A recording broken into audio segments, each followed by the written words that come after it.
कुदियारी बजार स्थित FCI road ठारे अनुष्ठित टिनी टट्स मॉन्टेसरी स्कूल रे 77तम गणतंत्र दिवस पालित होईछि।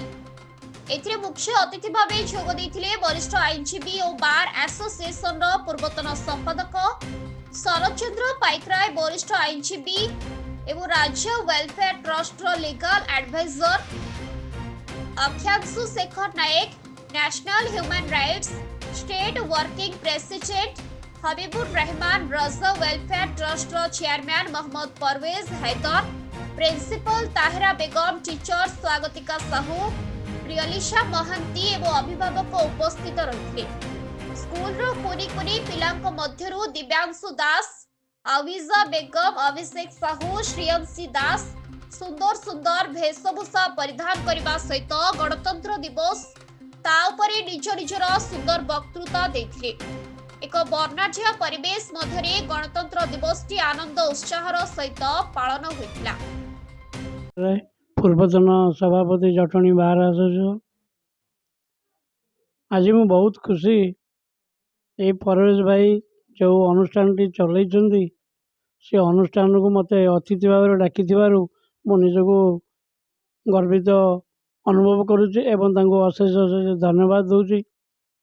आज पवित्र गणतंत्र दिवस रे उपस्थित समस्त गुरुजी गुरुमा, आज ये अनुष्ठान चेयरमैन, प्रिंसिपल एवं मोर कुनी कुनी छात्र छात्री समस्त को मु धन्यवाद दूची। ये अनुष्ठान टी दीर्घ 2005 मसीह चली यार कौनसी सरकारी अनुदान प्राप्त एपर्यंत पाई ना कि सरकार तरफ कौन प्रकार प्रोत्साहन पाई पारि ना ता सत्वे अनुष्ठान चेयरमैन निजर निजस्व खर्च निजर बासभवन पिला मानकु एकत्र करी शिक्षादान दौरान सेटा बहुत बड़ गर्वर विषय।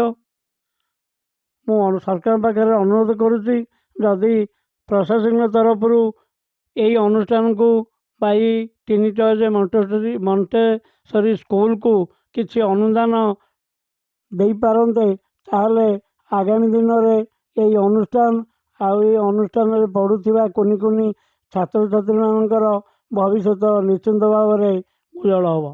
ये कही मु मोर वक्तव्य रखुच्छी। आप परिचय देबे? मो अक्षांशु शेखर नायक, आईनजीवी, जटणी बार एसोसिएशन। आज एक पवित्र दिन आम समस्त जनवरी 26। आज मत सौभाग्य मत मिलता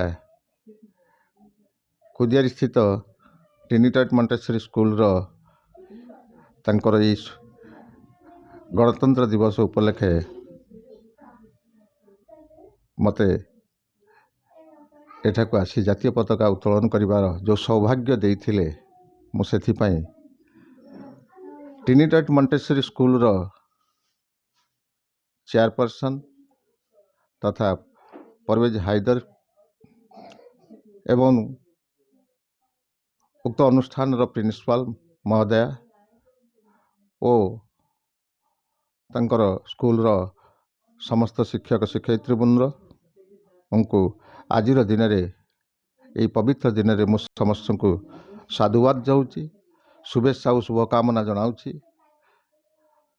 मु ये अनुष्ठान सहित आज नुह दीर्घ 15 ରୁ 20 वर्ष हेब, प्रायतः 15 ରୁ 20 वर्ष हेब मु ये अनुष्ठान सहित जड़ित रही। जटणी एक उन्नत मानर पब्लिक स्कूल भाव परिगणित टिनी टच मॉन्टेसरी स्कूल जहाँकि वर्तमान कुदियारी ठारे वर्तमान चालू अच्छी।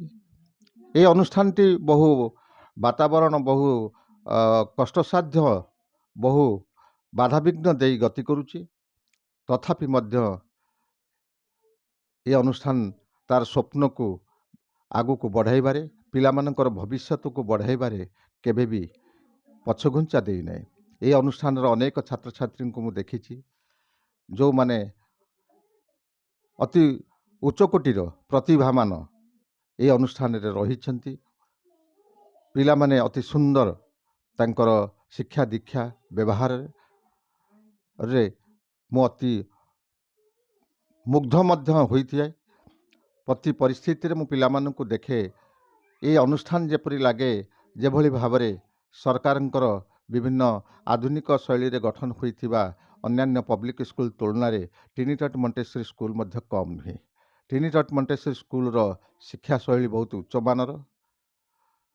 ଏଠାକାର ଶିକ୍ଷକ ଶିକ୍ଷୟିତ୍ରୀମାନେ ଦକ୍ଷତାପୂର୍ଣ୍ଣ ଭାବରେ ପିଲାମାନଙ୍କୁ ଶିକ୍ଷା ପ୍ରଦାନ କରୁଛନ୍ତି ଏବଂ ଏହା ସହିତ ବିଭିନ୍ନ ପ୍ରକାର ଏକ୍ସଟ୍ରା କରିକୁଲାର ଆକ୍ଟିଭିଟିଜ୍ ଭାବରେ ପିଲାମାନଙ୍କୁ ଖେଳକୁଦରେ ନାଚ ଗୀତରେ ମଧ୍ୟ ସେମାନଙ୍କୁ ପ୍ରବୀଣ କରିବାରେ ଶିକ୍ଷକ ଶିକ୍ଷୟିତ୍ରୀଙ୍କ ଭୂମିକା ବହୁତ ଅଛି, ବହୁତ ଗୁରୁତ୍ୱପୂର୍ଣ୍ଣ ଅଟେ। ତେଣୁ ମୁଁ ଏ ଅନୁଷ୍ଠାନ ସହିତ ଜଡ଼ିତ ରହିଥିବା ବେଳେ ମୁଁ ଜାଣିଛି ଏ ଅନୁଷ୍ଠାନ ବହୁ ବାଧାବିଘ୍ନ ଦେଇ ଗତି କରୁଛି। ବିଶେଷ କରି ଇନଫ୍ରାଷ୍ଟ୍ରକ୍ଚରାଲକୁ ଯଦି ଆମେ ନେବା ସେଭଳି ଭାବରେ ଉଚ୍ଚମାନର ଇନଫ୍ରାଷ୍ଟ୍ରକ୍ଚରାଲ ଫ୍ୟାସିଲିଟି ବର୍ତ୍ତମାନ ସୁଦ୍ଧା ଯଦିଓ ସ୍କୁଲରେ ନାହିଁ। ଏହି ଅନୁଷ୍ଠାନର ଚେୟାରପର୍ସନ ତାଙ୍କର ନିଜର ଉଦ୍ୟମରେ ସେ ପିଲାମାନଙ୍କୁ ଯଥାସମ୍ଭବ ଯେଭଳି ଭାବରେ ଅତି ଭଲ ପରିବେଶ ଭିତରେ ଶିକ୍ଷା ପ୍ରଦାନ କରିବାକୁ ସେ ନିଜର ସ୍ୱପ୍ନ ବୋଲି ଭାବିଛନ୍ତି ଏବଂ ଆଜି ପର୍ଯ୍ୟନ୍ତ ମଧ୍ୟ ସେହି ଅନୁସାରେ ସ୍କୁଲକୁ ପରିଚାଳିତ କରୁଛନ୍ତି। ବ୍ୟୁରୋ ରିପୋର୍ଟ RNC ରଜା ନ୍ୟୁଜ।